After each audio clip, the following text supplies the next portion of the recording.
A better route. Chapter 112. Hinata really couldn't believe it was actually going to happen. She had actually done it, she was going to make clan head. The best part has been getting to tell everyone the good news.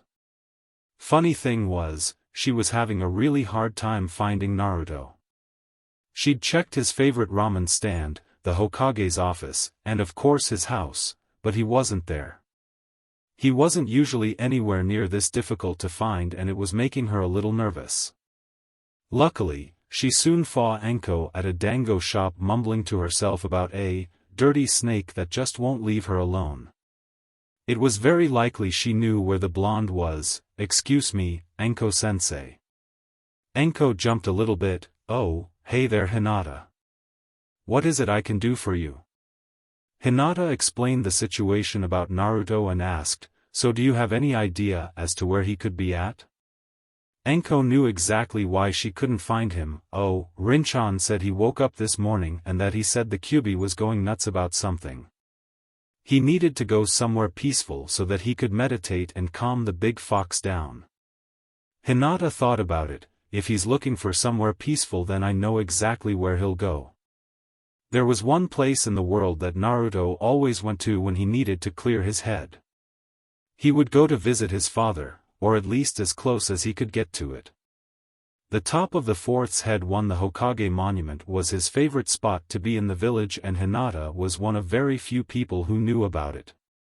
She walked on top to hear him talking to himself. Look, you need to calm down. What do you mean he's back? Who's back? Hinata didn't understand what was going on, but she could tell the Kyuubi must have been nervous about something. Come on Kurama, he's been dead for almost 20 years. What in the hell makes you think he could be back? She watched as Naruto appeared to be rolling his closed eyes. Oh, you felt his chakra, from this far away? Can't you just agree you're being ridiculous here and you probably just had a nightmare or something? Naruto sighed. Alright, I'll be on alert. Still though, you've gotta admit you're probably just being paranoid here. Glad you agree, I'll talk to you later. He opened his eyes and Hinata came up and sat next to him. Trouble with your furry friend? Naruto groaned. You have no idea. He woke up this morning and he couldn't swore he felt the chakra of, get this, Madara Uchiha from miles away. Yeah, he was all like, I'm telling you, I'd never forget that chakra signature. I know it sounds crazy, but I felt it coming towards the village. Hinata was amazed. Well, that's interesting, isn't it? Still, you can understand why he's so afraid of him though. Madara was actually able to take complete and utter control of him and use him against the first Hokage. Naruto knew she was right. Yeah, I guess that's true. Do you think I should tell Uncle Obito about all of this? Just in case there's something behind it. Hinata didn't see why not. I would if I were you. Didn't Kakashi say when he got back from the Akatsuki that half of Zetsu is Madara's will? Maybe that's what Kurama felt. Naruto hadn't thought of that. Damn, good point. I guess I ought to tell him about all of his. Hinata wanted to go with him. I'll come along too. I've got some pretty major stuff to tell you about.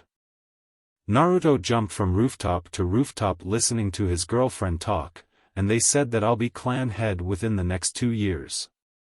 Naruto smiled brightly. That's great Hinata-chan. You're finally going to get rid of the cage bird seal like you always dreamed of. Hinata was so happy. I know, I've worked so hard to get here and it's finally happening. Still though, I'm only middle of the pack when compared to the rest of the rookie 12. Naruto reminded her. Yeah, but that group includes a Jinchuriki and 2 sages. You're doing pretty damn good, babe. Hinata giggled. I suppose. Hey Naruto-kun, have you ever thought about, Naruto hadn't seen her this nervous in years. He'd almost stopped jumping. Hinata-chan, what is it? Hinata blurted out, have you ever thought about us getting married? Naruto did stop this time. Have I ever thought about us getting married?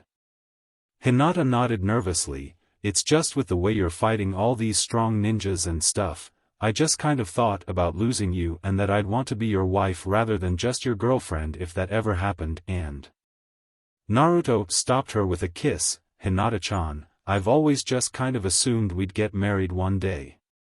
To be honest, all we really need to do is set a date. If you'll have me, of course. Hinata gave a playful pout. I was hoping for a more romantic proposal than that. Naruto laughed and pulled her close to him. Hinata Hyuga, would you do me the honor of being my bride? She gave him a romantic kiss. Of course I will, Naruto-kun. Once the kiss was over, Naruto asked, weren't we going somewhere? Hinata almost forgot. Oh yeah, the Hokage's office. We'd better get moving. We'll tell everyone the good news later. Obito listened intently to Naruto's tale about Kurama and how scared he'd been of the chakra he sensed. You're telling me he really thought Madara was alive? Naruto nodded. Yup, he seemed pretty certain of it. We got nervous because we thought that maybe he sensed Zetsu, since half of him is Madara's will, coming here. Obito frowned. Well, that's a little unsettling, isn't it? If Zetsu is coming, then it'll be nearly impossible to tell that he's here. He's a master of sneaking into places thanks to his ability to sink in and out of objects. Hinata, do you think perhaps if we had the Hyugas activating their Byakugan they'd be able to see Zetsu under the ground? Hinata wasn't sure. I guess it's possible, but we'd have to scan the village too since he may already be here. We'd have to have them working in shifts too, because keeping their Byakugan active for that long will be a very heavy strain on their chakra systems.